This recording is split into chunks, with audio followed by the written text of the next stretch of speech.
I've always felt a battle between darkness and light. As a kid, I grew up in a house where my parents battled mental illness.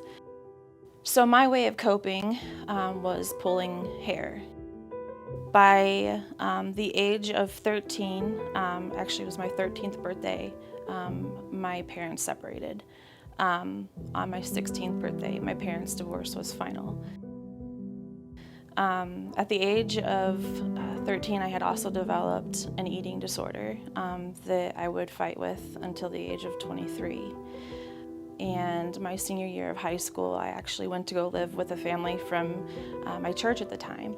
And they helped me move forward with my life. And I went on to attend Olivet Nazarene University.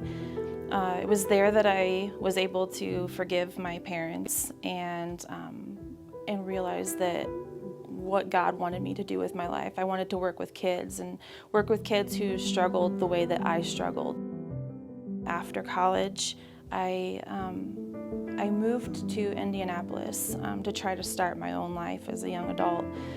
I went on to work at a law firm and had developed some new relationships and just started to trust the wrong people. That led to I started consuming alcohol and medications just to self-medicate.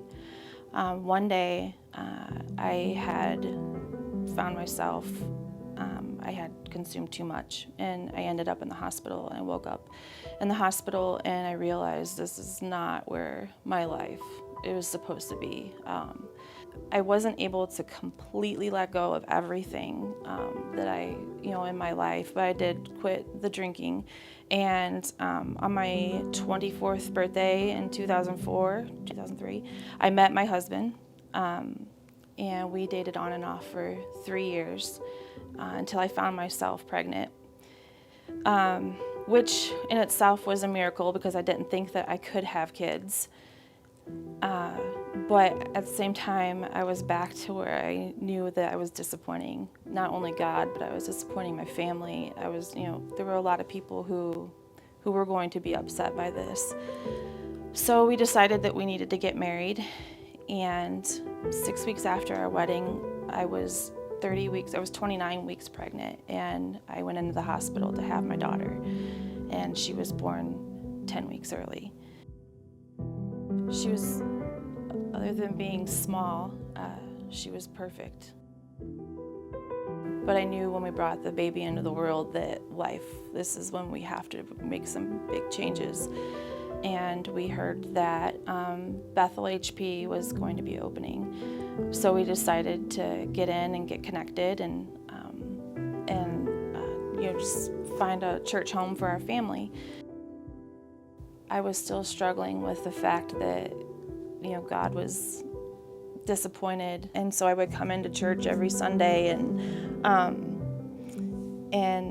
I would just listen to the sermon and I would cry. And I felt like every Sunday something was said that was directed at me, and I could feel my heart being healed little by little.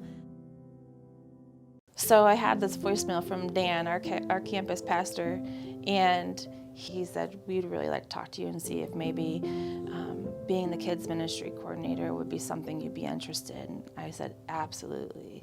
This is why I think God has been dealing with me in the way that he has. He needed me to have that breakthrough that I'd wanted for so long so that he could use me. And finally, everything that I had been struggling with was going to be put to good use. And I think that this was the point where I realized this was really going to happen. This really wasn't for nothing. So the last couple years at the HP campus, God has brought the darkness of my sin and he's made it light. And that's really what Christmas is all about. And he sent his son to save me.